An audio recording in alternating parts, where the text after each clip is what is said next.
तो लास्ट हमने historical cost पढ़ा था, जहां पे मैंने आपको मेन एक चीज ये बताई थी दैट जब भी आप कोई भी एसेट खरीदेंगे, the cost won't be the purchase price. I repeat children, cost won't be the purchase price, rather उसको प्रॉपर पोजीशन में काम करने के लिए जितने भी पैसे आपने खर्च किए, आप सारी वैल्यू जोड़ देंगे। तो आपने मशीन खरीद ली 10 लाख की, बट अनटिल अनलेस आप ये 30 और 20 उस पर पे करेंगे चिल्ड्रन, क्या वो इस्तेमाल करने लायक बचेगी या इस्तेमाल करने लायक बनेगी? Absolutely not. So cost of machine would be how much? 10,50,000। That is आपको उसके एक्सपेंसेस उसमें जोड़ देने हैं। इतनी बात सबको समझ में आ गई? चलो चलते हैं पीछे की तरफ और आते हैं सबसे पहले अपने बेसिक कॉन्सेप्ट पे, which is known as dual aspect. इसके लिए आपको कुछ कॉम्पोजिशन लिखना पड़ेगा।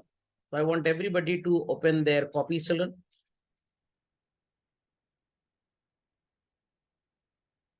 सब लोग अपनी अपनी कॉपी ओपन कर लें।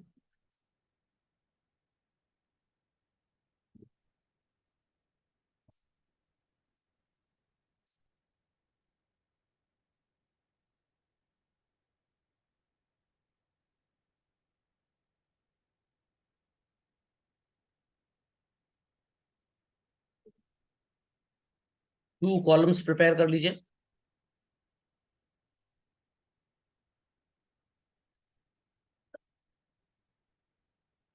लेफ्ट कॉलम में लिखिए for student and right column में लिखिए for shopkeeper. Take an example कि आप अपनी स्टडीज के लिए कुछ फर्नीचर शॉप से परचेज करने गए।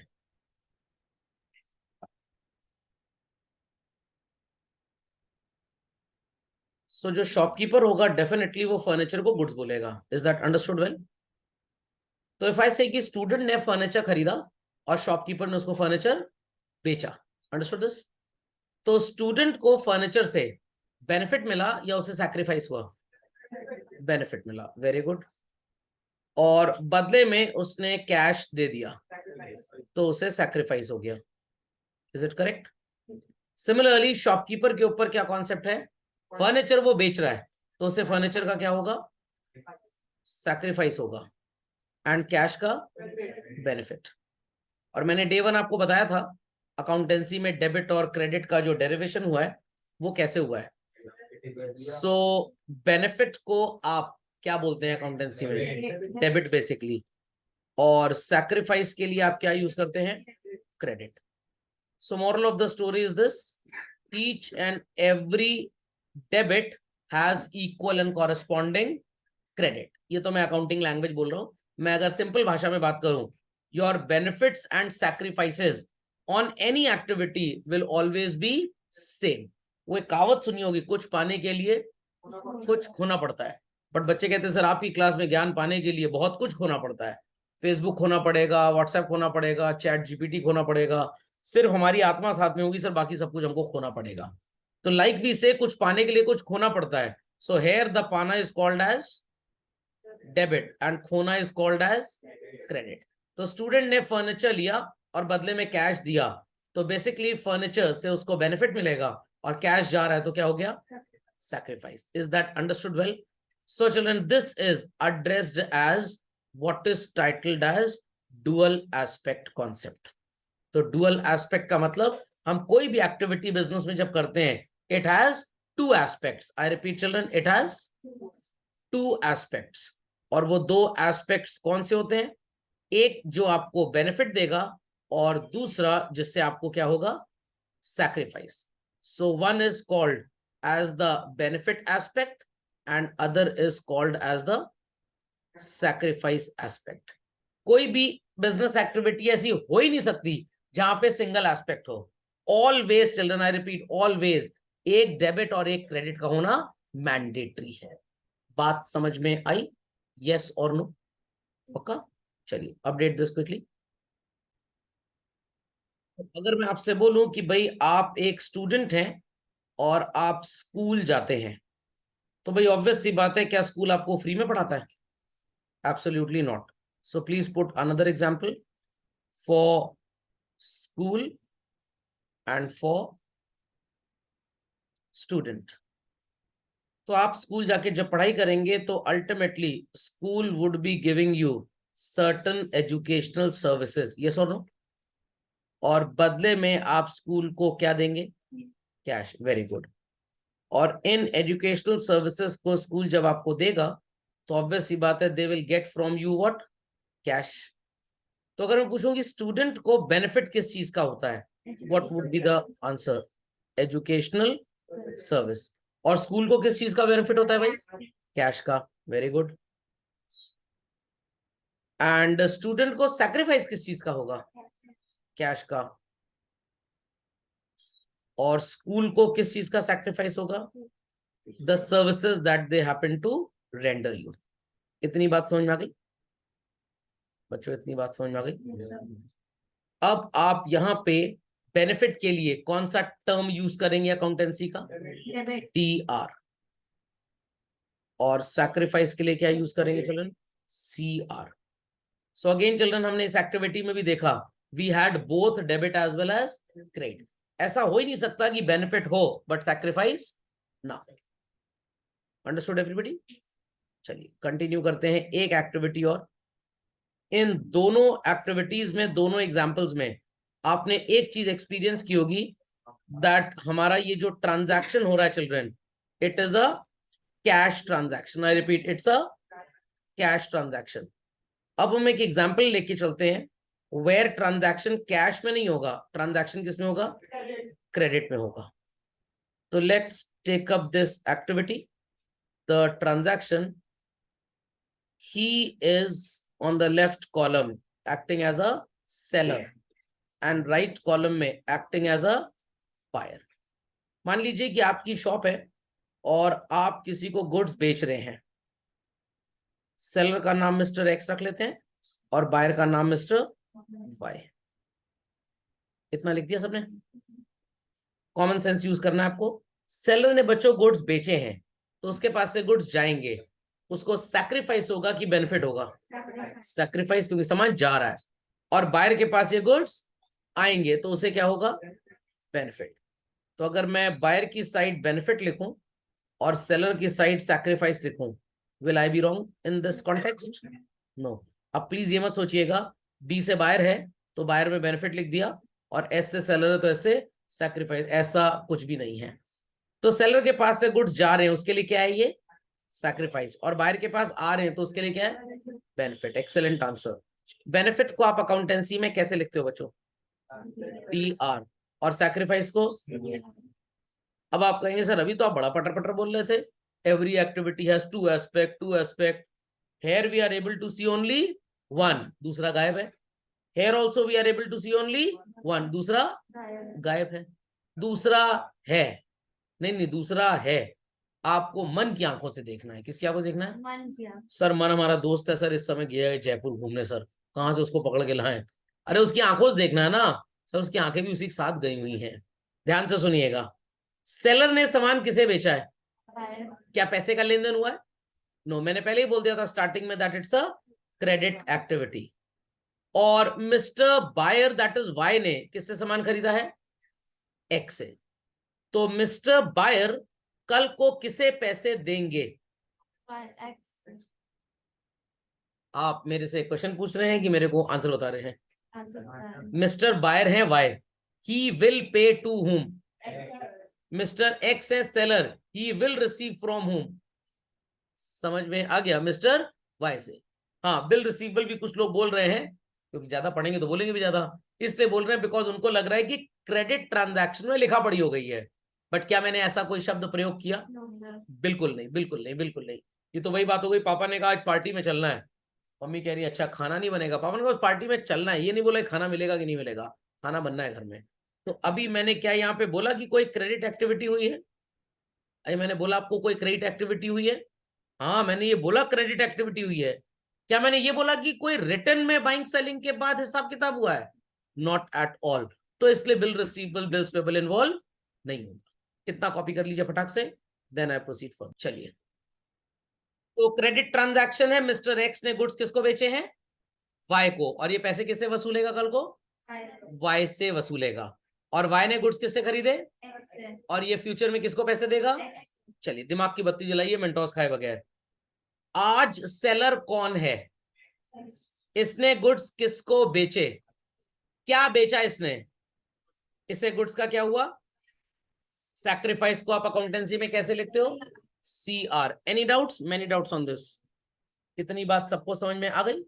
नहीं समझ में आई? आ गई। चलिए अब वाई ने गुड्स तो खरीदे बच्चों, क्या इसने अभी पैसे दिए हैं? नो। तो मैं यहाँ पे मेंशन भी कर देता हूं ताकि आपको हमेशा चीजें याद रहें, नहीं तो आप एग्जाम्पल भूल जाएंगे 2 दिन बाद। तो यहाँ बीच में हम लोग लिख भी लेते हैं that it is which type of transaction? Credit transaction. ठीक है, चलिए फिर से वापस आ जाइए स्टोरी पे। एक्स ने गुड्स किसको बेचे? वाई को। तो वाई के पास गुड्स तो गए हैं, ये एक्स देख रहा है अपनी आंखों से, बट क्या वाई ने पैसे दिए? नहीं दिए। तो वाई बेनिफिटिंग पार्टी है कि सैक्रिफाइसिंग पार्टी है? और बेनिफिट को आप अकाउंटेंसी में कैसे लिखते हैं? डेबिट। समझ में आ गया? फिर से वंस मोर, दिल मांगे मोर। वाई ने गुड्स किससे खरीदे? एक्स से। तो वाई अपनी आंखों से क्या देख रहा है कि गुड्स किसके पास से आ रहे हैं? तो एक्स कौन सी पार्टी हो गया बच्चों? Simple as that. तो अगेन प्रूव हो गया, चाहे ट्रांजैक्शन कैश का हो चाहे क्रेडिट का हो, 2 एस्पेक्ट तो रहेंगे ही रहेंगे। तो अगर आप किसी शॉप पे जाइए, सामान खरीदिए और पैसे दे दीजिए, व्हाट विल हैपन? सामान आ जाएगा, it would represent what? Benefit. और पैसे चले जाएंगे, इट वुड रिप्रेजेंट सैक्रिफाइस। बात सुनाई पड़ रही है? तो जो आया उसका बेनिफिट, जो गया उसका sacrifice. Understood this? Credit transaction में क्या होता है मैं बाद में बात करूंगा। एक आपको इंपॉर्टेंट चीज बताता हूं जिससे कभी आप गलती नहीं करेंगे। यहां पे स्टूडेंट ने फर्नीचर कैश में खरीदा था, तो उसी के पास फर्नीचर आया और उसी के पास से कैश गया। क्या कोई आउटसाइडर इंपैक्ट हुआ यहां पे? नो। किसी आउटसाइडर के ऊपर इफेक्ट पड़ा? नो। सर ये तो वही हो गया, घर में होली खेल ली आपस में। समझ में आ गई बात? सिमिलरली स्टूडेंट ने स्कूल में पढ़ाई की, उसी को एजुकेशनल सर्विसेज मिली और उसी ने कैश दिया। क्या कोई आउटसाइड इंपैक्ट हुआ? नहीं हुआ। बट यहां पे बच्चों एक्स ने सामान किसको बेचा? तो सामान एक्स के पास से गया, इट रिप्रेजेंट्स व्हाट? इतनी बात समझ में आई? नहीं आई? एक्स ने सामान किसको बेचा? क्या वाई ने पैसे दिए हैं? अभी नहीं दिए हैं। तो वाई को सामान तो मिल गया बट उसने पैसे नहीं दिए। तो यहां पे एक्स की नजरों में उसको एक इफेक्ट हुआ कि उसके पास से गुड्स गए। दूसरा इफेक्ट किसको हो रहा है? आउटसाइडर को। तो कहने का मतलब क्रेडिट ट्रांजैक्शन में आउटसाइडर का इन्वॉल्वमेंट हमेशा होगा। कैश ट्रांजैक्शन में क्या आपको कोई पर्सन नजर आ रहा था? कोई पार्टी नजर आ रही थी? तो ये टिप्स एंड ट्रिक्स आपको याद रखनी है ताकि आप आने वाले टाइम में गलती ना करें। इट्स जस्ट लाइक दैट, जब मम्मी आपको बोले कि जाओ मार्केट से फ्रूट्स ले आओ, तो क्या आप वेजिटेबल के ठेले पे खड़े होंगे? जरा भी मम्मी आपको कह रही जाओ वेजिटेबल ले आओ, क्या फ्रूट्स के ठेले पे खड़े होंगे? तो कल को आप अकाउंटेंसी में गलती ना करें, आई रिपीट, क्या ना करें? गलती। तो आपको याद रखना है, कैश ट्रांजैक्शन जब भी होंगे, कोई भी आउटसाइड पार्टी का इन्वॉल्वमेंट नहीं होगा। समझ में आ गया? आउटसाइड पार्टी का इन्वॉल्वमेंट नहीं होगा। क्रेडिट ट्रांजैक्शन में आउटसाइड पार्टी का इन्वॉल्वमेंट जरूर होगा। Is that understood? Is that understood by all? एक स्टोरी और आगे बनाते हैं, एक स्टोरी और आगे बनाते हैं जहां पे ये जो बात मैंने बोली है इसमें थोड़ा सा ट्विस्ट आएगा। हु वॉज द बायर बच्चों इन माई एग्जाम्पल? Very good. और उसने गुड्स किसको बेचे? एक्स को बेचे। हाँ, बायर कौन था? वाई। इसने गुड्स किससे लिए हैं? Very good. सेलर कौन था? किसको गुड्स बेचे गए हैं? चलिए, तो आने वाले टाइम में मिस्टर एक्स को पैसे देने कौन आएगा? Mister Y. इतनी बात समझ में आ गई? फिर से सुन लीजिए। Who is the seller? पहले उसने क्या बेचा? किसको बेचा? Who was the benefiting party? चलो, तो example was clear to everybody? Children, example was clear to everybody? पक्का? चलिए, तो इट गॉट डिलीटेड समहाउ, मैं फिर से लिख देता हूँ। वहां तक का एग्जाम्पल तो कॉपी कर लिया था सब लोगों ने? वहां तक तो कोई प्रॉब्लम नहीं थी? चलो, तो एट द बॉटम फिर से लिख लेते हैं। लेफ्ट साइड में पर्सन कौन था? Seller and who was he, X. और यहां पे कौन था, buyer, who was he, Y. चलिए सो फिर से सुनिएगा, ध्यान से सुनिएगा, बहुत ध्यान से सुनिएगा। अब मिस्टर एक्स को पैसे देने कौन आएगा बच्चों, वाई। वाई किसे पैसे देगा, समझ में आ गया, पक्का। चलिए सो अगेन एक्स को क्या मिलेगा, वाई क्या देगा। तो मिस्टर एक्स के लिए cash will be received, so it would represent what, benefit. और वाई के लिए कैश देना पड़ेगा बच्चों, तो इट्स अ सैक्रिफाइस। इतनी बात समझ में आई, इतनी बात समझ में आई। आगे की बात करते हैं।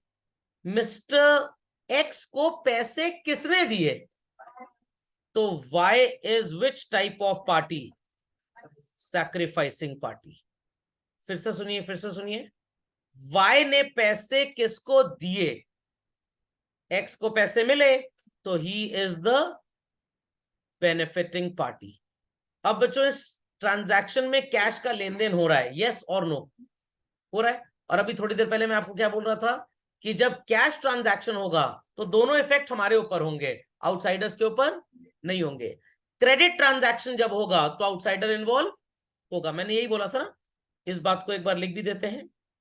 गुड्स मिस्टर एक्स बेच रहे हैं और मिस्टर वाई खरीद रहे हैं, तो वाई को क्या होगा, गुड्स का बेनिफिट, और एक्स को क्या होगा, वेरी गुड।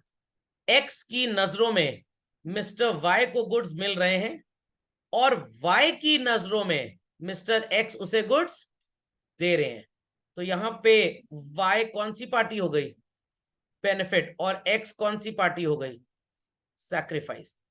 तो मैंने 4-6 एग्जाम्पल लिखे और सब में आपको ये बात समझ में आ गई कि भाई हर ट्रांजैक्शन में दो एस्पेक्ट तो हमेशा होंगे, एक बेनिफिट का और दूसरा। बट जो बात मैंने अभी बोली थी कि कैश ट्रांजैक्शन में आउटसाइडर्स के ऊपर इफेक्ट नहीं आता, वो ऐसे ट्रांजैक्शंस में नहीं आता। बट जहां पे आप किसी की उधारी चुका रहे हो, किसी का पेंडिंग पेमेंट कर रहे हो, वहां पे आपकी नजरों में आउटसाइडर के ऊपर इफेक्ट जरूर आएगा। तो इन बातों को आपको तोते की तरह रटना नहीं है। तो सर इतनी देर से आप क्या हमारे साथ खिलवाड़ कर रहे थे, खिलवाड़ नहीं कर रहा था। काफी लोग आपके दिमाग में सब बातें डाल देंगे, ये सब बातें आपके दिमाग में अपने आप आ जाती है, मेरे अंदर भी आई थी जब मैं स्टूडेंट था, कि क्रेडिट ट्रांजैक्शन में आउटसाइडर्स इन्वॉल्व होते हैं, कैश ट्रांजैक्शन में आउटसाइडर्स इन्वॉल्व आपके सामने है बच्चों।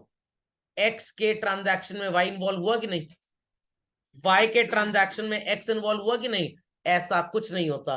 किसी भी ट्रांजैक्शन में कोई भी इन्वॉल्व हो सकता है।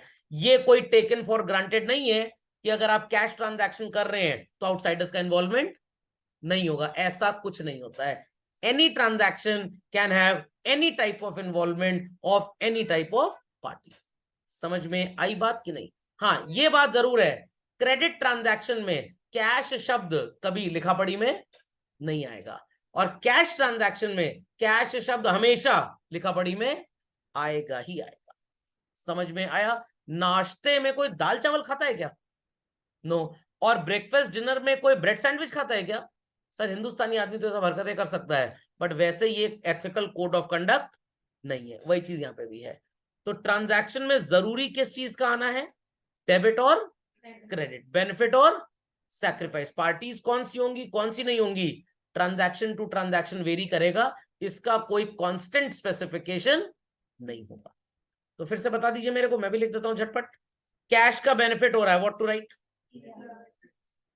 और यहां पे कैश का सैक्रिफाइस हो रहा है तो क्या लिखेंगे, पार्टी का बेनिफिट हो रहा है तो डीआर, और पार्टी का सैक्रिफाइस हो रहा है तो सीआर। तो ये गलत फहमी तो दिमाग में कभी नहीं डालेंगे कि क्रेडिट ट्रांजैक्शन में आउटसाइडर्स होते हैं और कैश में आउटसाइडर्स नहीं होते, ऐसा कुछ नहीं होता है। किसी भी ट्रांजैक्शन में कुछ भी हो सकता है। Okay, update quickly. तो ये बात समझ में आ गई, डुअल एस्पेक्ट का मतलब क्या होता है। Like every coin has how many sides children, नहीं सर वन साइड। सर दो कॉइन को एक साथ जोड़ देंगे दोनों में हेड्स भी आ सकता है। मैं पूछ रहा हूँ एवरी कॉइन, सर आप बोलिए each and every coin has how many sides, two sides. एक होता है डेबिट, एक होता है क्रेडिट। डेबिट क्रेडिट होता है, एक हेड होता है और एक टेल होता है। बट टेल में कहीं पूछ देखिए आपने, नहीं देखी, तो every transaction will also have two sides, one is the benefit and other is the sacrifice aspect. इतनी बात सबको समझ में आ गई? तो ये था डुअल एस्पेक्ट कॉन्सेप्ट का आधा explanation. What? Dual aspect concept के बेसिस पे हमने एक रिलेशनशिप डेवलप किया है।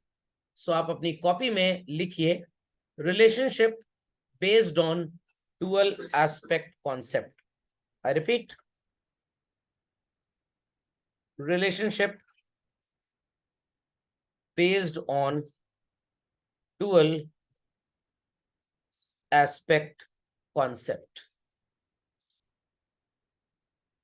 मैं 3 वर्ड्स लिखूंगा और आप बोलेंगे कि सर ये वर्ड्स हमने पढ़े हैं, या आप बोलेंगे नहीं सर हमने वर्ड्स आज तक ना पढ़े हैं ना सुने हैं।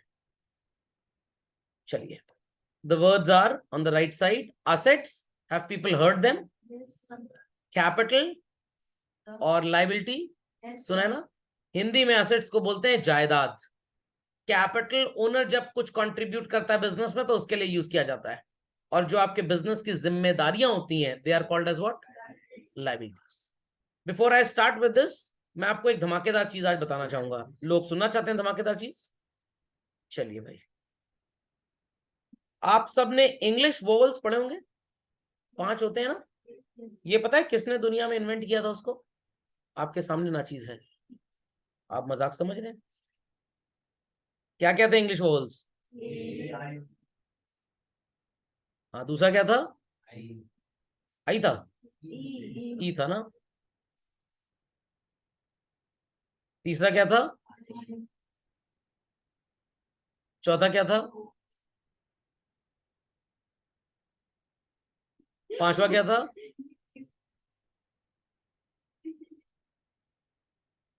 समझ में आई बात? It's AEIOU, asset, expense, income. O का रिश्ता कैंसिल हो गया, डाइवोर्स हो गया, आधा हो गया कैपिटल, और यू भी आधा हो गया लायबिलिटी। अब सर समझ में आया वोवल कैसे बने। आज तक इस इंसान की खोज कर रहे थे वोवल किसने बनाए हैं, आज सत्य का ज्ञान हो गया बिना स्प्राइट पिए आपको। सो ये अकाउंटिंग के 5 वोवल्स होते हैं, asset, expense, capital, liability and income. तो हम रिलेशनशिप की बात कर रहे थे, रिश्ता क्या कहलाता है। मैं आपसे एक छोटा सा प्रश्न करूंगा, छोटा सा प्रश्न, और सब लोग मेरे को एक्सपेक्टेड है सही जवाब देंगे।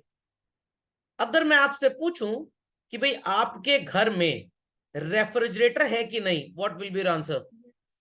वेरी गुड, रेफ्रिजरेटर है। आपके घर में सीलिंग फैन है कि नहीं है? Very good. एसी भी होगा ही होगा, ऑब्वियस सी बात है। आपके घर में सो कॉल्ड बिल्डिंग भी होगी, लैंड भी होगा। आपके घर में सो कॉल्ड टेबल भी होगा बच्चों, और आपके घर में चेयर भी होगी। Is that okay? और आपके घर में कार भी होगी, यस और no?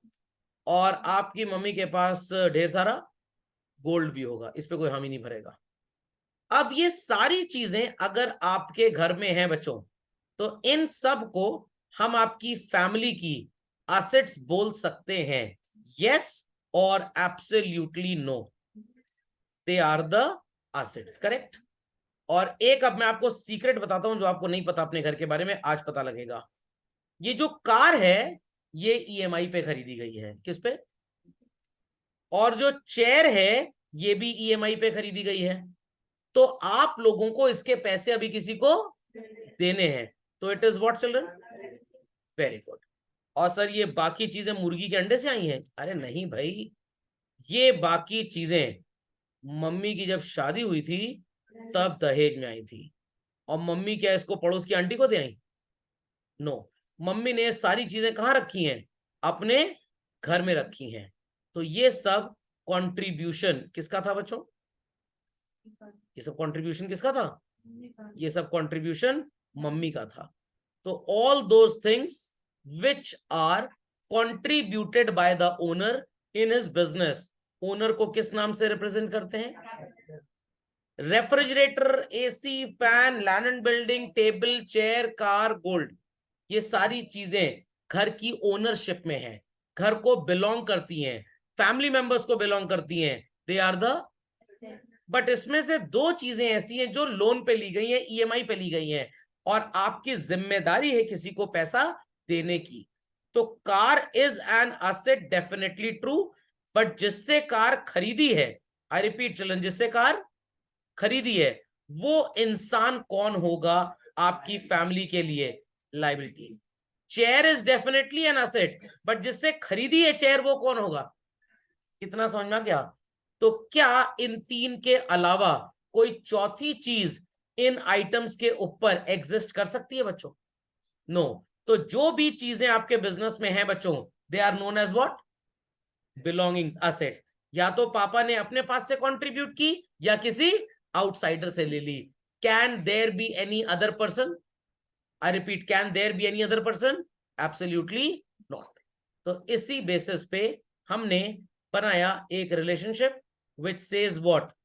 assets equals to capital plus liabilities।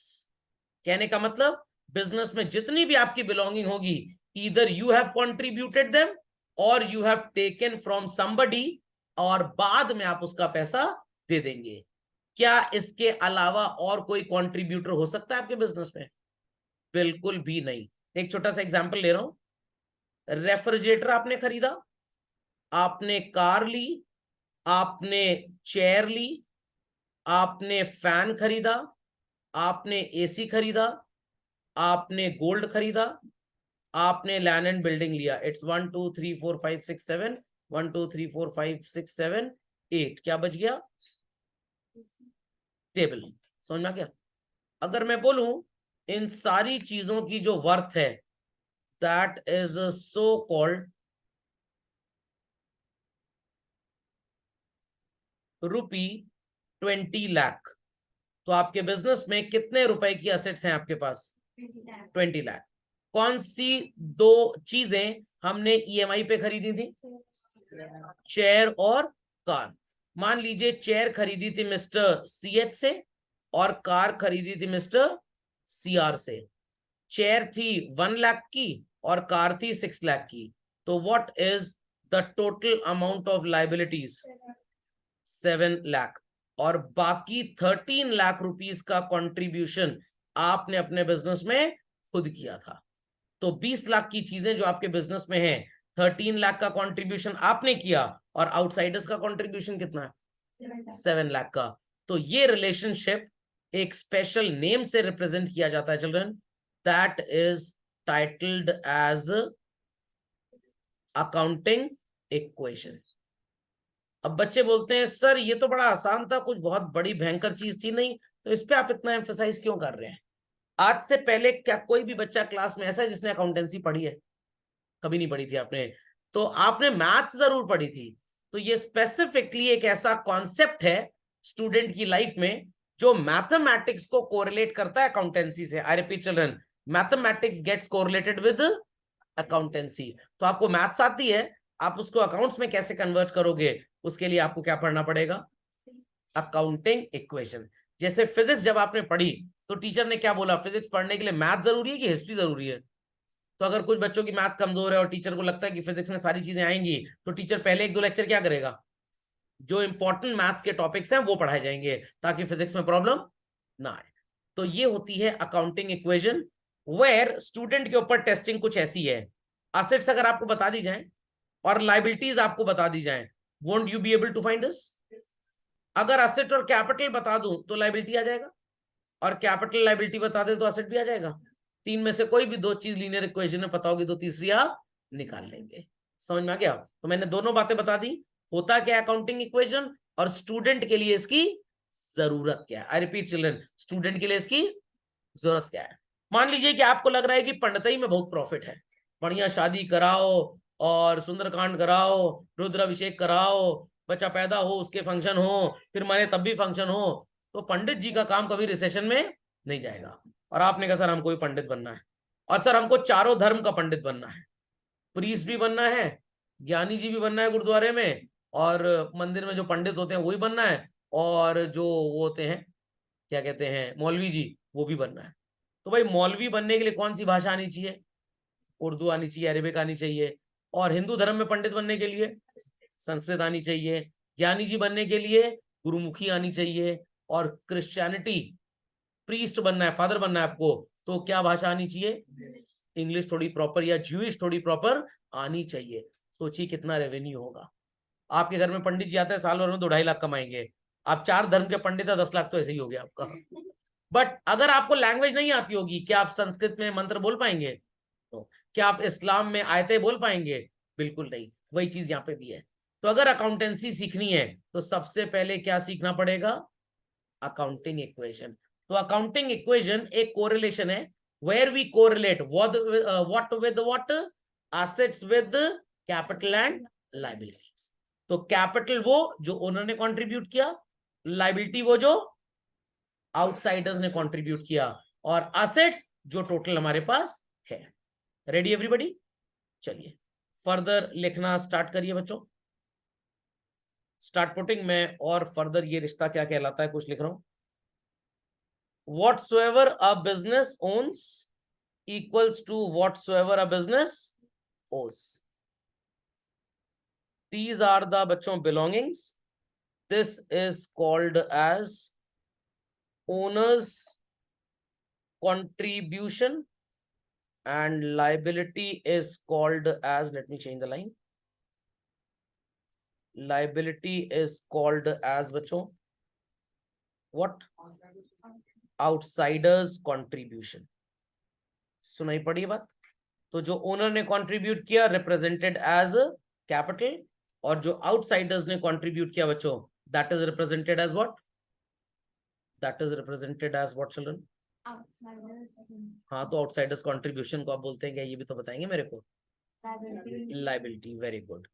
Owners contribution को आप किस नाम से रिप्रेजेंट करते हैं चिल्ड्रन? कैपिटल। और जो बिजनेस में टोटल बिलोंगिंग्स आपकी होती हैं, that is called as assets. तो समझ में आ गया भाई ये रिश्ता क्या कहलाता है? तो 3 में से क्या हुआ? ओन्स, जो हमारा बिजनेस ओन करता है वो एसेट, एंड वी ओ, हमने किससे उधार लिया हुआ है? अपने मालिक से, एज वेल एज आउटसाइडर से। हाँ, क्या कह रहे हैं? तो कैपिटल किसको रिप्रेजेंट कर रहा है? ओनर को। बिजनेस एंटिटी कॉन्सेप्ट क्या बोल रहा था? ओनर अलग है और बिजनेस अलग है। पड़ोस में 3 महीने पहले 99 ईयर्स के एक अंकल जी थे, उनकी डेथ हो गई, और उनके घर वाले खूब गा रहे थे, गा नहीं रहे थे, रो रहे थे। तो मैंने समझाया जाके, शरीर गया है, आत्मा जिंदा है। चालू हो गए मेरे को मारना पीटना। तो शरीर मरता है कि आत्मा मरती है? हाँ, आत्मा तो निश्चर है, निश्वर है, जिंदा रहती है, हमेशा रहती है। डरानी ना हो भूत प्रेत के सपने दिखा के आपको। तो ओनर डिफरेंट है और उसका बिजनेस डिफरेंट है। समझ में आ गई बात? तो ओनर ने जो कंट्रीब्यूट किया वो भी एक तरह से बोझ है बिजनेस के ऊपर, और बाहर वालों ने जो कंट्रीब्यूट किया वो भी एक तरह से बिजनेस के ऊपर क्या है? बोझ है। समझ में आया? तो इसलिए मैंने ये छोटा सा एग्जांपल लिया था। जो टोटल अवेलेबिलिटी चीजों की बिजनेस में है, व्हाटसोएवर द बिजनेस ओन्स, क्या बोलते हैं? एसेट। ये चीजें 2 लोग लेके आएंगे, या तो हम या तो तुम। सर एक मूवी बनी थी बॉलीवुड में, हम तुम, स्टारिंग सैफ अली खान, रानी मुखर्जी, देखी थी आपने? वो मैंने टॉपिक उन लोगों को पढ़ाया था, उसके बाद उन्होंने मूवी में काम किया। Got it clear? तो टोटल जो बिलोंगिंग्स है, they are called as what? Assets. Either I have contributed और यू हैव कंट्रीब्यूटेड। मैंने कंट्रीब्यूट किया तो कैपिटल, और बाहर वालों ने कंट्रीब्यूट किया तो आपके घर में जितनी चीजें आपकी बिलोंगिंग है, आज से आप उनको क्या बोलेंगे? एसेट। एसेट नहीं, आप एसेट बोलेंगे तो मेरे को लोग एस बोलेंगे। It is asset not asset. समझ में आ गया? पापा मम्मी का जो कंट्रीब्यूशन है फैमिली मेंबर्स का, वो कैपिटल, और बाहर वालों से जो लिया है वो। समझ में आ गया? तो आप ये समझ लीजिए कि आपके पास एसेट के नाम पे क्या क्या है। सर बैग है, वाटर बॉटल है, टिफिन बॉक्स है, कॉपी है, अपने कपड़े हैं। तो इसमें आपने अपने पास से क्या कंट्रीब्यूट किया? सर अपने पास से तो हमने सर कुछ भी नहीं कंट्रीब्यूट किया। तो in that case you have no capital, you have only liabilities. समझ में आई बात? नहीं समझे? चलिए कॉपी कर लीजिए, बुक्स कॉपी में अपडेट कर लीजिए। Yes sir. सो कुछ मैंने एग्जाम्पल्स यहाँ पे लिखे हुए हैं आपके लिए, which will make you understand much more clearly, अगर कोई भी थोड़ा सा डाउट रह गया मन में। सो सबसे पहली बात, आप इसी चीज को बोलते हैं double entry system of book keeping. बहुत जगह आपने फ्रेज सुना होगा, डबल एंट्री का मतलब ये नहीं होता कि एक चीज की एंट्री दो बार होगी, एंट्री एक ही बार होगी। एक होगा रिसीविंग बेनिफिट और दूसरा होगा सैक्रिफाइस। तो एक छोटा सा एग्जांपल यहां पे मैंने लिया हुआ है, और ये तो वही है जो भी आपको लिख के मैंने दिखाया था। ध्यान से सुनिएगा। मिस्टर राम ने बच्चों 30,000 रुपीज कॉन्ट्रीब्यूट किया बिजनेस में। तो रुपी का मतलब क्या है? कैश। तो असेट कितनी हो गई हमारी यहाँ पे? And mister Ram is the owner who contributed money. तो यहाँ पे Ram is represented as what? तो राम के नीचे जो अमाउंट लिखा है और जो कैश के नीचे अमाउंट लिखा है, you happen to see it is same और डिफरेंट? सेम। क्या इस सेंटेंस में कोई भी आउटसाइडर आपको नजर आ रहा है? नो। दैट्स व्हाई हमने लाइबिलिटीज कितनी लिख दी? 0। समझ गए बात को?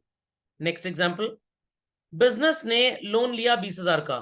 Again children, money must be coming in. And loan कहां से लिया गया है?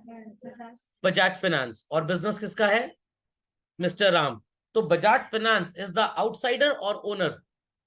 आउटसाइडर को आप क्या बोलते हैं? और कितना है ये? तो यहाँ पे 20 कैश आया, और किसने कंट्रीब्यूट किया? बजाज फाइनेंस ने। क्या इस सेंटेंस में आपको ओनर राम नजर आ रहा है कहीं पे? नो। दैट्स व्हाई कैपिटल की वैल्यू आपने कितनी लिखी हुई है? 0। समझ में आ गई बात इतनी? द नेक्स्ट एग्जाम्पल, ओनर ने भी मनी कंट्रीब्यूट किया, बजाज फाइनेंस ने भी मनी कंट्रीब्यूट किया। टोटल कितना हो गया? 50,000। सो कैश जो कैपिटल के नाम पे आया, इट वाज हाउ मच? 30। और जो हमने बोरो किया बजाज फाइनेंस से, it was how much? 20। What is 30 plus 20 children? 50,000 rupees. बात समझ में आई? So children, this is called as, जो टोटल कंट्रीब्यूशन बिजनेस में है, असेट। ओनर ने कंट्रीब्यूट किया तो we'll call it as capital. Outsider ने कंट्रीब्यूट किया तो लाइबिलिटी। तो यहां पे प्लीज आप नोट्स में लिख भी दीजिए owner, and do mention here outsider quickly. चलो, तो भाई डुअल एस्पेक्ट का मतलब समझ में आ गया? कुछ पाने के लिए बहुत कुछ खोना पड़ता है, कुछ नहीं बहुत कुछ। ओके, तो यहाँ पे डुअल एस्पेक्ट के दो मीनिंग है। एक तो every sacrifice is equal to benefit, और एवरी बेनिफिट इक्वल्स टू, समझ में आ गया? तो जितना बेनिफिट होगा उतना ही सैक्रिफाइस। अकाउंटिंग की भाषा में बोले तो जितना डेबिट होगा उतना क्रेडिट होगा। तो यहाँ पे मैंने एक एग्जांपल लिया था कि हमने फर्नीचर खरीदा कैश देकर, तो furniture will give us what? और कैश का क्या हुआ हमें? तो वील से furniture debit and cash credit. ये बात खैर मैं आपको फर्स्ट डे ही बता चुका हूं। ओके, और दूसरा एप्लीकेशन है अकाउंटिंग इक्वेशन। जो भी बिजनेस में चीजें हैं, either they are contributed by the owner और they are contributed by the outsider. क्या बच्चों को तीसरा एलिमेंट हो सकता है? Absolutely not. आपने केमिस्ट्री पढ़ी है ना? 3 बेसिक एलिमेंट्स जो आपने पढ़े थे कौन कौन से थे? Acid, base, salt. इसका क्या मतलब हुआ? एसिड आप किसे बोलते हैं? pH लेवल 7 से कम। हाँ, वेरी गुड। और कुछ बच्चे पता है क्या बोलते हैं? सर एसिड वही जिस घर में मंगवाया था टॉयलेट साफ करवाने के लिए। अरे हाँ, तेजाब बेसिकली। पी मत जाइएगा, नहीं तो हॉलो मैन बन जाएंगे आप। ओके, तो कुछ बच्चे बोलते हैं सर एसिड भाई जो वाटर टाइप का होता है। तो ये तो भाई एक देहाती डेफिनेशन हो गई। केमिस्ट्री की एसिड की डेफिनेशन क्या है? पीएच लेवल 7 से कम हो। और बेस किसे बोलते हैं? More than 7। और सॉल्ट किसे बोलेंगे? सर जो एग्जैक्ट 7 हो। क्योंकि देखिए, लेस देन हो गया, मोर देन हो गया, अब लड़ाई होगी सर, तो एग्जैक्ट 7 बोलते हैं। हाँ, वेरी गुड, एक्सेलेंट। धन्यवाद केमिस्ट्री का ज्ञान देने के लिए। मेरे कुछ नहीं आता था, मैंने आप ही से समझ लिया। तो मेरे से आप पूछें एसिड क्या, मैं यही बोलता, वो जो थोड़ा वाटरी सब्सटेंस होता है that is known as acid. फिर बच्चा घर बोलेगा, मम्मी बोलेगा आज गेस्ट आए, थम्स अप वाला एसिड ले आओ जरा।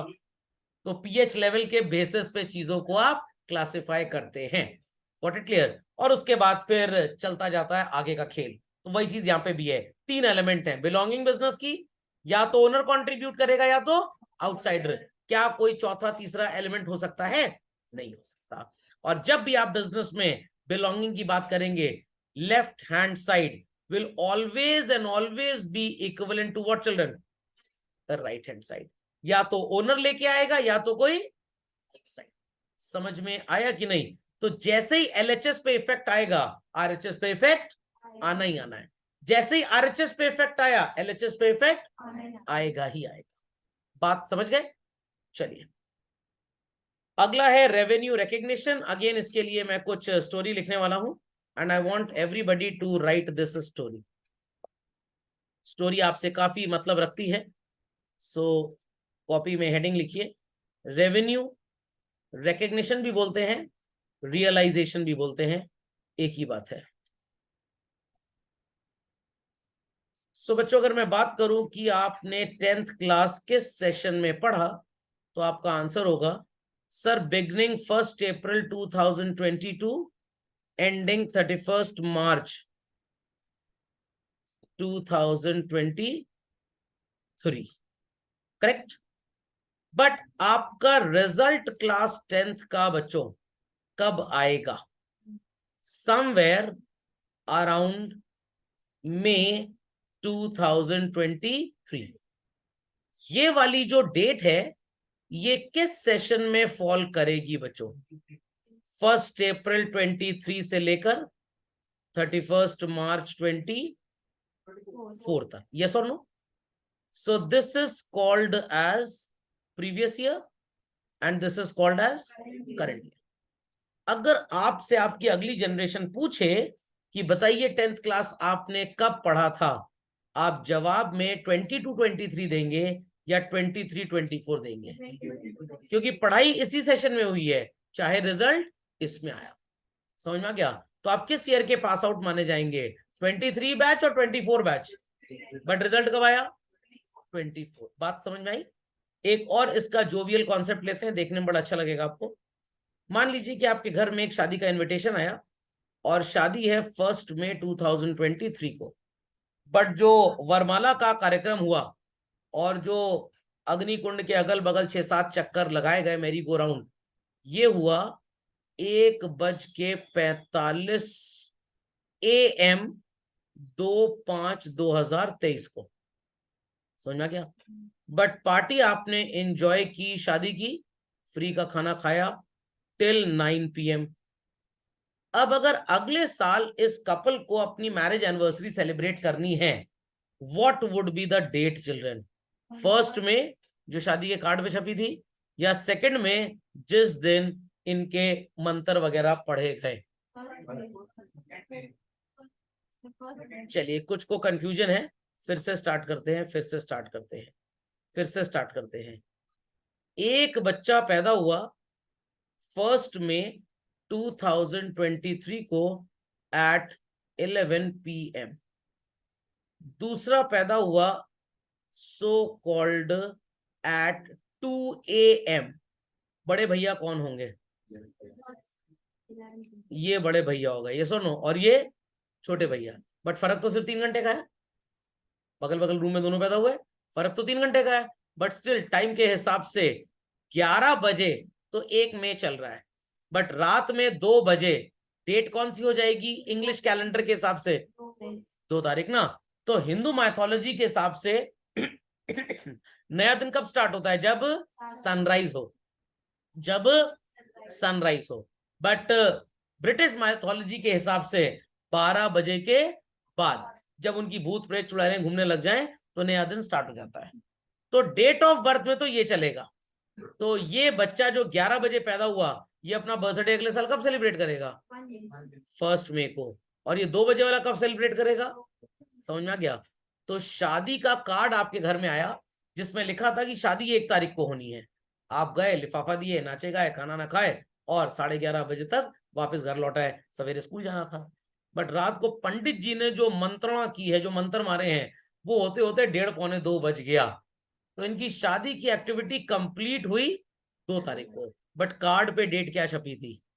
तो ये अपनी मैरिज एनिवर्सरी कब सेलिब्रेट करेंगे? अगले साल 1 को सेलिब्रेट करेंगे, 2 को नहीं करेंगे। तो वैसे ही आपने पढ़ाई इस सेशन में की है, बट रिजल्ट कब आया? 24 में। तो आप किस बैच का क्लास 10th अपने आप को मानेंगे? 23 बैच बोलेंगे, ना कि 24 बैच। समझ में आया? अब लोग बोलेंगे सर आपका कौन सा बैच था 10th क्लास का? भाई मैं तो प्रिमिटिव बेज का हूं, पाषाण युग का। Mine was 1996 batch. सर कितना पहले पढ़ लिए सर? 27 साल पहले लगभग। समझ में आया कि नहीं? तब आप लोगों की एज -11 ईयर्स रही होगी। आप पिछले जन्म में बुढ़े घूसट होंगे, मरने की कगार पे होंगे, 80-90 ईयर्स एज रही होगी, मरे और फिर पुनर्जन्म ले लिया आपने। चलिए, तो ये बात सबको समझ में आ गई। तो डेट ऑफ वेडिंग क्या मानी जाए भाई? फर्स्ट में जो कार्ड में छपी थी, या सेकंड में जब वो मैरी गो राउंड हुआ? Very good. अब इस कॉन्सेप्ट को बिजनेस अकाउंटेंसी की भाषा में समझते हैं। ध्यान से सुनिएगा, मैं आपके सामने कुछ स्ट्रक्चर ड्रॉ कर रहा हूं, एंड आई वांट कि आप भी ऐसा ही स्ट्रक्चर ड्रॉ करें। लेफ्ट साइड में हमने सेशन लिखा 1 अप्रैल 2022 से 31 मार्च 2023, एंड हियर इट इज 1 अप्रैल 2023 से 31 मार्च 2024। आगे पीछे के सेशंस हैं, यस और नो? चिल्ड्रन, आगे पीछे के सेशंस हैं, यस और नो? पक्का? चलिए ध्यान दीजिएगा। Goods sold to the customer for ₹10,000 on 15th March 2023.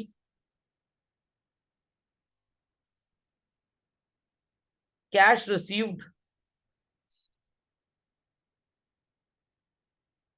from the customer on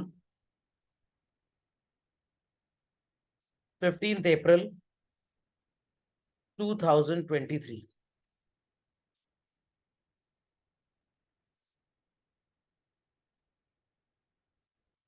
Here the content would get changed.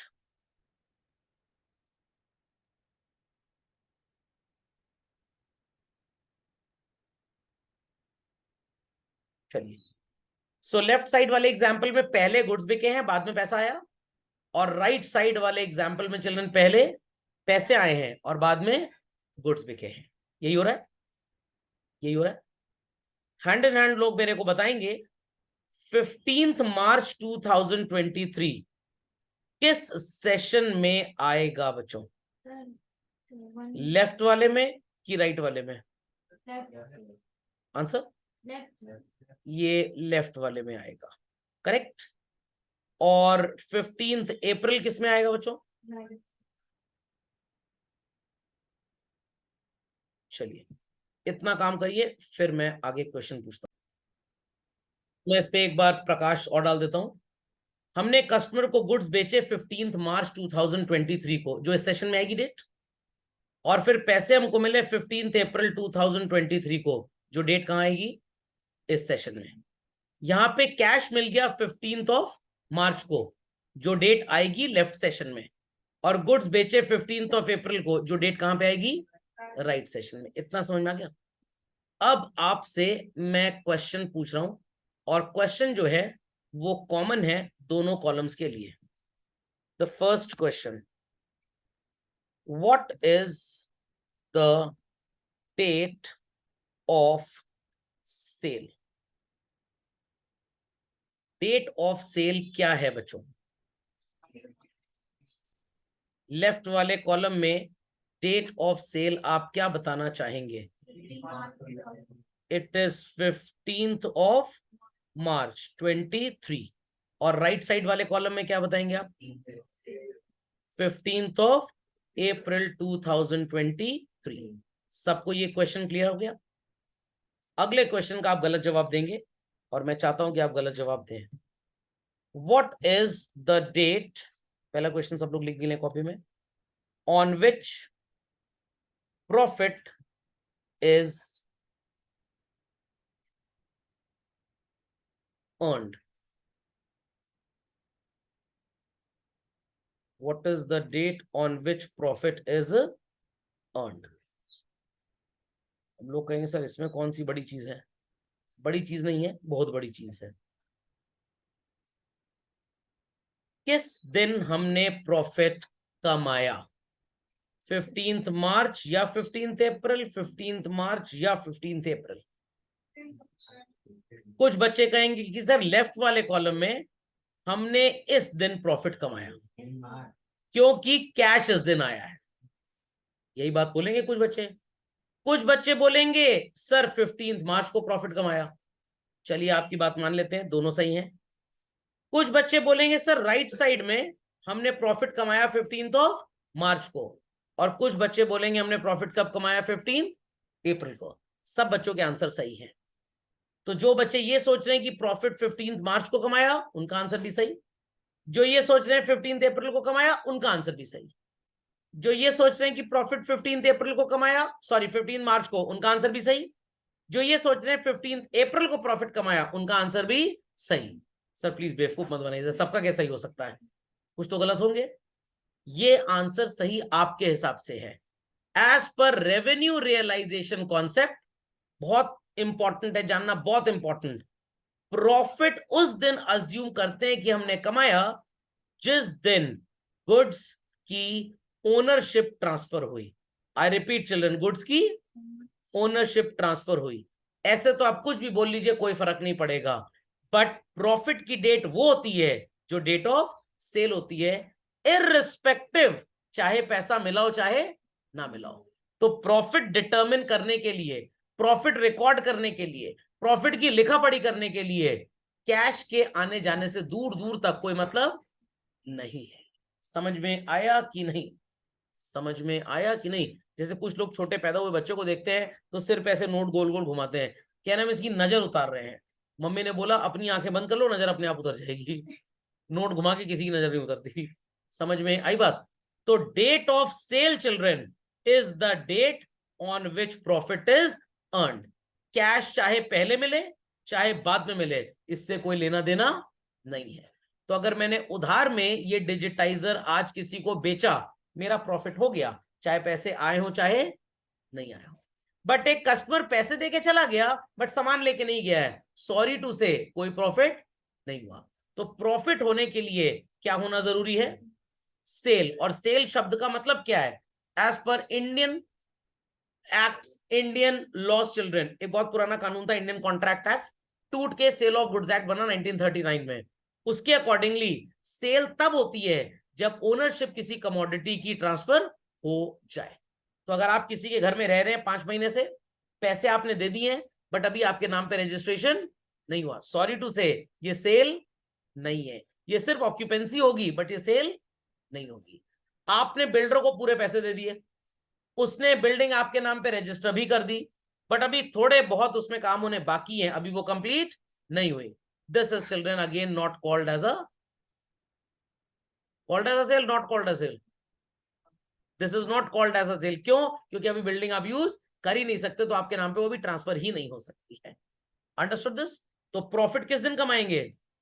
जिस दिन सेल होगी। तो आप शॉप पे गए चश्मा बनवाने के लिए 5,000 का, पूरा 5,000 आप एडवांस देके चले आए, बट अभी उन्होंने बिल नहीं बनाया। Is it a sale? Is it a sale? No, it is not a sale. समझ में आ गई बात? तो रेवेन्यू रिकग्निशन या रेवेन्यू रियलाइजेशन का मतलब यही है कि हम बिजनेसमैन अपनी बुक्स में प्रॉफिट कब रिकॉर्ड करेंगे? तब जब पैसे मिले या तब जब गुड्स बिके? तो आंसर क्या होगा? जब गुड्स बिके। प्रॉफिट तब मानते हैं अर्न किया, ना कि जब कैश आया। तो कैश आने का प्रॉफिट से कोई भी लेना देना नहीं होता। It is all and all children when we sell what, जब हम गुड्स बेचते हैं। समझ में आ गई बात? लिख लीजिए 2 धमाकेदार चीजें very quickly. Always remember, cash कभी भी मिले वी आर लीस्ट कंसर्न्ड कि इस दिन प्रॉफिट हुआ। गुड्स जिस दिन बिकेंगे वील बी नोइंग कि उस दिन हमें प्रॉफिट हो गया। ओके, चलिए। तो यही 2 धमाकेदार थे, इसलिए मैंने इनको लास्ट क्लास में छोड़ दिया था आज के लिए। तो डुअल एस्पेक्ट समझ में आ गया, रेवेन्यू रिकग्निशन समझ में आ गया। यहाँ पे सेम एग्जांपल लिखा हो जो मैंने आपको समझाया है। हाँ हाँ, आ रहा है आ रहा है आ रहा है। मैचिंग बीच में रह गया, नहीं 3 नंबर पे आगे है, आगे है आगे है। मैचिंग, कुछ बच्चे मैचिंग का मतलब समझते हैं सर ब्लैक कलर की पैंट के साथ येलो कलर की शर्ट पहन ली जाए, या पिंक कलर की पैंट के साथ ग्रीन कलर की शर्ट पहन ली जाए, परफेक्ट सर्कस के खिलाड़ी लगेंगे। मैचिंग का मतलब क्या है ये भी समझने के लिए कुछ लिखना पढ़ना पड़ेगा। कॉपी में लिख दीजिए मैचिंग कॉन्सेप्ट। बच्चे कहेंगे सर नोट्स में तो लिखा है, आप क्यों लिख रहे हैं बार बार? वो तो बासी खाना है, ताजा खाइए, नहीं तो ताजा चाय बेचेंगे। ध्यान दीजिएगा, हमने शॉप पे चिल्ड्रन गुड्स खरीदे वर्थ रुपीज 20 लाख। इस 20 लाख के गुड्स में व्हाट वी डिड, जो बच्चों 18 लाख वाला पोर्शन था, कितने का, ये हमने सेल कर दिया एट रुपीज 24 लाख। तो आई होप सो 24 को आप क्या बोलेंगे, सबको पता है, बेसिक टर्म से बताया था, रेवेन्यू। इससे बच्चों आप बोलेंगे कॉस्ट, या आप बोलेंगे what is known as expenses. तो कुल आपने सामान कितने का खरीदा था, द आंसर इज ₹20 लाख, जिसमें से 18 वाला कितने में बिका, 24 में बिका। What is your profit children? Very good children, this 6 lakh represents what, profit. समझ में आ गया? फिर से सुन लीजिए, टोटल सामान कितने का खरीदा, 20 लाख। क्या सब बेच दिया? एक पोर्शन 18 वाला बेचा, और कितने में बेचा चिल्ड्रन, 20,000, 24 लाख। तो 18 का सामान 24 में बिका है बच्चों। It's a profit of rupees how much, 6 lakh. Very good.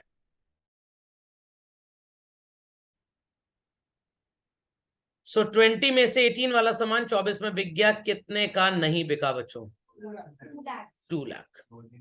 इस 2 लाख को क्या बोलेंगे हम लोग, क्लोथिंग स्टॉक, क्लोजिंग स्टॉक, जिंग करेंगे। समझ में आ गई बात? अब बच्चों के दिमाग में क्या चल रहा है, सर आप पूरी रामायण दिखा दिए और यही नहीं बताया कि सीता जी का बर्थडे कब होता है, तो उनको गिफ्ट कैसे देंगे? आप मेरे को गिफ्ट दे दीजिए, मैं पहुंचा दूंगा उन तक। तो भाई आपको तो ये पढ़ाना था हमने, what is meant by matching. Sir ये तो आपने पढ़ा है नहीं। मैंने पढ़ा दिया, आपको हवा ही नहीं लगी। आपने प्रॉफिट निकालने के लिए इस 18 लाख को किसके साथ कंपेयर किया था children, 24 lakh. This is called as matching. For the purpose of determining profit, revenue will be compared with what? Expense का मतलब वो नहीं जो आपने खरीदा, expense का मतलब वो पार्ट जो आपको बेनिफिट देके गया।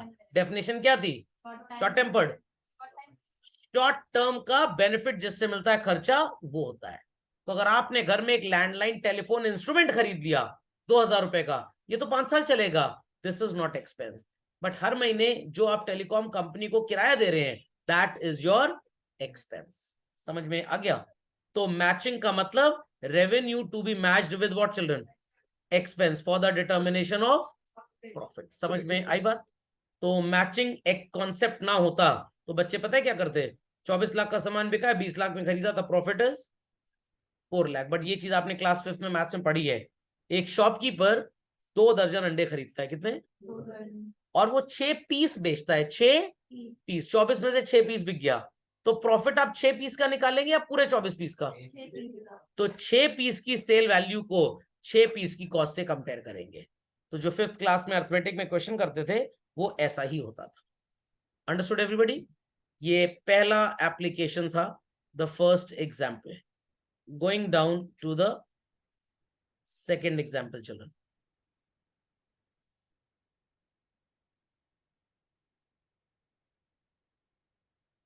A shop taken on hire at rupees 5,000 per month. Annual rent amounted to rupees 60,000. Am I wrong to this? Am I wrong to this? 5,000 रुपए एक महीने का किराया, तो 12 महीने कितना हो गया, 60,000.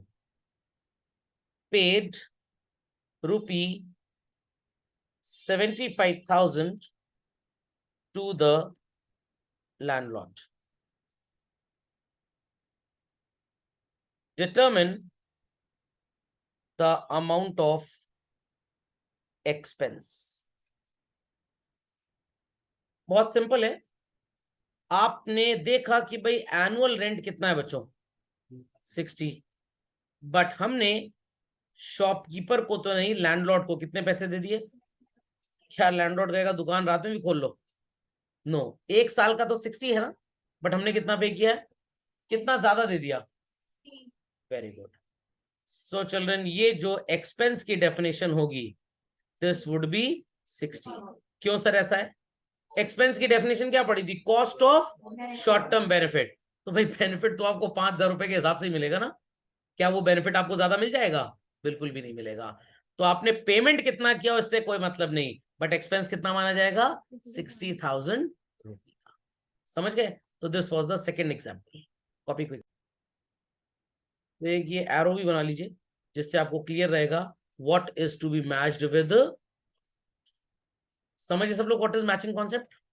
नहीं समझे? समझ गए? चलो कर लिया सबने? चलिए, full disclosure already we have done children. Verifiable objectivity भी कर लिया था। चलो, नेक्स्ट इन लाइन हमारे पास क्या है? Modifying principles. आप में से काफी बच्चे ऐसे होंगे जिनके घर में कपड़े रखने वाली अलमारी होगी और फ्रिज भी होगा, और आप इजिली दोनों को डिस्टिंग्विश कर सकते थे। बट आज की तारीख में ये बहुत बड़ा प्रॉब्लम हो गया है। कैसे पता लगाएं कि घर में ऐसा यंत्र जो रखा है ये कपड़े वाली अलमारी है कि फ्रिज है? क्यों ऐसी समस्या आने लग गई लोगों को? डबल डोर फ्रिज तो पहले भी आया करते थे। इसे डबल डोर नहीं बोलते हैं, इसे क्या बोलते हैं? Side by side. मतलब हम भी फ्रिज के साइड में खड़े हो जाके? नो, वो अलमारी की तरह खुलता है ना एकदम। अब जो परिवार छोटे हैं बट मोहल्ले में स्टेटस सिंबल के लिए बड़ा फ्रिज खरीद लिया, तो कैसे इस्तेमाल करें? एक साइड फ्रिज इस्तेमाल करते हैं, दूसरे कपड़े टांग देते हैं अपने कि गर्मी में कपड़ा थोड़ा ठंडा हो जाए। समझ में आ गया? कुछ लोग हाँ भी कर रहे हैं क्लास में, इसका मतलब वो ऐसे फ्रिज को इस्तेमाल कर रहे हैं। Is that clear? तो सर इसका इससे क्या लेना देना? जब आपने अजम्पशंस पढ़े, अभी तक आपने कॉन्सेप्ट्स पढ़े, उन कॉन्सेप्ट्स को बच्चों थोड़ा सा कर दीजिए मॉडिफाई, तो ये बन जाते हैं what is called as conventions, जिन्हें आप क्या बोलते हैं? Modifying principal. मॉडिफाइंग प्रिंसिपल, समझ में आया? जैसे पहले लोग जीन्स पहना करते थे, फिर देखा गैया जो बोरा ओढ़ के चल रही है, जब वो बोरा हल्का सा फटफट आया था, गैया बड़ी स्मार्ट लगती है, बस लोगों ने वही गैया कॉन्सेप्ट ऐड कर दिया, तो क्या बन गया? डैमेज जीन्स बन गई। हमारे हिंदुस्तान में रक्षाबंधन होता है ना अगस्त में, अमेरिका वालों को गुस्सा चढ़ी, उन्होंने कहा हमारे यहाँ कोई ऐसा त्योहार होता नहीं है तो हम भी मनाएंगे इसको। तो उन्होंने सोचा कि अगर अगस्त में मना लेंगे तो चीटिंग हो जाएगी इंडिया के साथ, तो सोचा कि चलो सितंबर मनाते हैं। अब सितंबर में तो टीचर्स डे का सेलिब्रेशन है, खर्चा पानी वैसे ही ज्यादा रहता है, तो चलो अक्टूबर कर लेते हैं। अक्टूबर में फिर अपना दशहरा चलाता है। फिर सोचे नवंबर कर लेते हैं, तो उनके यहाँ थैंक्स गिविंग होता है और हमारे यहाँ दीपावली वगैरह होती है। फिर सोचा दिसंबर कर लें, भाई दिसंबर में तो ऑलरेडी जीजू बाबा का बर्थडे होता है, तो क्रिसमस होता है, रामनवमी जीसस क्राइस्ट जी की। समझ में आ गया? फिर सोचा क्या जनवरी में कर लिया जाए। अब जनवरी में भाई 26 जनवरी रिपब्लिक डे है इंडिया में, और न्यू ईयर के सेलिब्रेशन भी हैं। फिर सोचा कि बचा कौन सा महीना? फरवरी। तो मेरे से पूछा गया कि भाई कब ये रक्षाबंधन हम मनाएं। मैंने कहा मेरा बर्थडे है उसके बाद ही रखो, क्योंकि फर्स्ट 10 डेज तो उसी में बिजी रहते हैं, फिर बर्थडे निपट जाएगा तो 1-2 दिन बाद ही आ पाएंगे। तो उनका ठीक है, 14 तारीख अमेरिकन रक्षाबंधन आज से माना जाएगा। तो अमेरिका में रक्षाबंधन 14 तारीख को होता है, जब भाई लोग बहनों को वचन देते हैं कि मैं तुम्हें मायके तक छोड़ के आऊंगा, ससुराल से लेके आऊंगा वगैरह वगैरह, जब तुम्हारी शादी हो जाएगी जीजा जी के यहाँ से वगैरह वगैरह। समझ में आई बात कि नहीं? अब कुछ ये इंडिया में भी ऐसा रक्षाबंधन मनाया जाने लग गया है, बट आपको 14 तारीख को ही मनाना है रक्षाबंधन, अगस्त के महीने में, ना कि फरवरी के महीने में। खोपड़े में बात गई। कभी अगस्त में 18-22 में भी हो जाता है, वो तो डिपेंड करता है। तो ये मॉडिफाइंग रक्षाबंधन है। व्हाट? तो कॉन्सेप्चुअली रक्षाबंधन अगस्त में होता है, और कन्वेंशन क्या बना दिया? मॉडिफाई क्या कर दिया? फरवरी में। समझ में आई बात कि बिल्कुल नहीं आई? तो इस रात से पर्दा आज तक नहीं उठा होगा, आज उठ गया। पता लग गया अमेरिका में कब होता है रक्षाबंधन?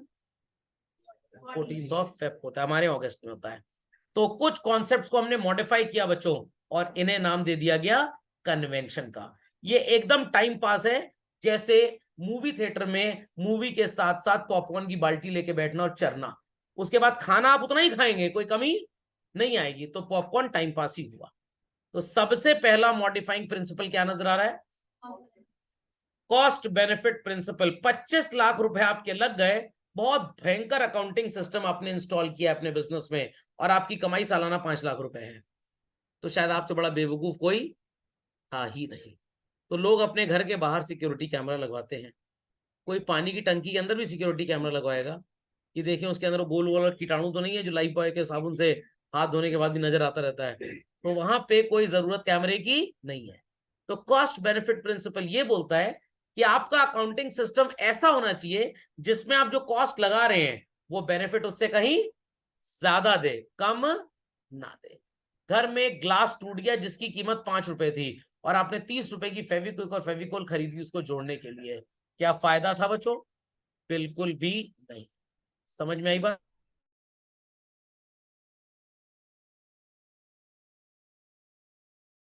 चलिए, तो any doubts to anybody in understanding cost benefit? Materiality. पड़ोसी के बिजनेस में चोरी हो गई बच्चों, क्या आप इस ट्रांजैक्शन को रिकॉर्ड करेंगे? क्यों नहीं करेंगे? हमसे सर इसका कोई लेना देना नहीं है, ये इंफॉर्मेशन हमारे लिए रेलेवेंट नहीं है। तो जो रेलेवेंट होगा हम वो रिकॉर्ड करते हैं, जो रेलेवेंट नहीं होगा हम उसे रिकॉर्ड बिल्कुल नहीं करेंगे। समझे बात को? कंफर्म? पक्का? तो अगर मैं आपसे बोलूं ordered goods to mister X, क्या मिस्टर एक्स ने आपको गुड्स भेज दिए? नो। क्या गुड्स आ गए वहां से? नो। आपने सिर्फ ऑर्डर किया है, आप इसका कोई भी रिकॉर्ड मेंटेन नहीं करेंगे। अगर आपसे पूछा जाए कि ऐसे ट्रांजैक्शन का रिकॉर्ड क्यों नहीं मेंटेन होता, आपका आंसर क्या होगा? Materiality principle. While taking the class phone पे कॉल आ रहा है और मैंने कॉल नहीं उठाया, क्यों नहीं उठाया? रेलेवेंट नहीं था। बट अगर बराक ओबामा जी का कॉल आ जाएगा, मोदी जी का कॉल आ जाएगा, तो वो भी नहीं उठाऊंगा, क्योंकि उस समय रेलेवेंट बच्चे हैं सिर्फ। समझ में आई बात कि नहीं? पक्का? कंसिस्टेंसी क्या होता है सर? कंसिस्टेंसी का मतलब होता है कि हम जो भी पॉलिसीज बिजनेस में यूज कर रहे हैं, अकाउंटिंग करने में जो भी हमारा प्रोसीजर है, ये लॉन्गर पीरियड ऑफ टाइम तक कंटिन्यूअसली चलेगा, बीच में चेंज नहीं होगा। ये बहुत बड़ा प्रिंसिपल है बेसिकली। और यहाँ जो लास्ट लाइन पे लिखा भी हुआ है, मैं उसका थोड़ा सा मतलब आपको कोशिश करता हूँ समझाने की। डेप्रिसिएशन सबको पता है क्या होता है, लास्ट क्लास में पढ़ा था ना गोइंग कंसर्न में। इसको कैलकुलेट करने के 12 तरीके होते हैं। कितने? 11th क्लास में, और वर्ल्ड वाइड 2 सबसे ज्यादा काम आते हैं। तो इट इज सेड कि उन दोनों में आप किसी एक को यूज करिए, बंदर वाला काम ना करिए। इस साल मेथड 1, अगले साल मेथड 2, फिर मेथड 1, फिर मेथड 2, फिर मेथड 1, फिर मेथड 2, ऐसा नहीं होगा। समझ में आई बात? प्रूडेंस प्रिंसिपल, ये बड़ा मजेदार प्रिंसिपल है। आपकी शॉप पे कस्टमर आता है, 10,000 रुपए का सामान लेके चला जाता है क्रेडिट पे। You will record this, you won't record this? Going concern concept. एक और कस्टमर आया, 5,000 का सामान कैश में लेके चला गया। You will record this, you won't record this? एक कस्टमर आया, वो सिर्फ पूछ के गया है, क्या आप इसे रिकॉर्ड करेंगे? नो। क्यों? मन में लड्डू फूटा, कैडबरी डेरी मिल्क, ऐसे ट्रांजैक्शन हम रिकॉर्ड नहीं करते। ये शेक चिल्ली ट्रांजैक्शन होते हैं। व्हाट सर, ये चिल्ली सॉस ज्यादा खाता था क्या? शेक चिल्ली था ना वो, सपने बनाता था, स्टोरी सुनी आपने? चलिए यूट्यूब चैनल पे डाल दूंगा मैं अपने। सो ये प्रिंसिपल बोलता है कि अगर आने वाले टाइम में कोई लॉस हो सकता है, आप उसकी लिखा पढ़ी आज कर लीजिए, बट अगर कोई गेन होने वाला है तो उसकी लिखा पढ़ी बिल्कुल मत करिए, बिल्कुल भी मत करिए। अगर कल आपका स्कूल बंद होगा तो क्या आप अलार्म लगा के मॉर्निंग में उठेंगे? पता है कि सर आज सांप की तरह रेंगना है पूरे पलंग पे, समझ में आ गया? बट अगर आपकी क्लास होगी मॉर्निंग में तो आपको उठना पड़ेगा। तो कंजर्वेटिज्म, प्रूडेंस बोलना, पेप्सोडेंट मत बोलना इसको। इट सेज कि अगर आपको लग रहा है आने वाले टाइम में कोई नुकसान हो सकता है, डेफिनेटली आप उसका रिकॉर्ड रख लीजिए। बट अगर आपको लग रहा है कि कोई गेन होने वाला है, उसको तब तक रिकॉर्ड नहीं करेंगे जब तक वो एक्चुअली हो ना जाए। तो गेन्स जो है वो तभी रिकॉर्ड होते हैं जब वो एक्चुअली अकर करें, बट लॉस या डैमेज आप एस्टिमेटेड बेसिस पे भी रिकॉर्ड कर सकते हैं। समझ में आ गई बात? पक्का? क्या ये धीरे धीरे जब हम लोग अकाउंटिंग प्रैक्टिकली पढ़ेंगे ना तब समझ में आएगा। लॉजिक समझ में आया कि नहीं? पक्का?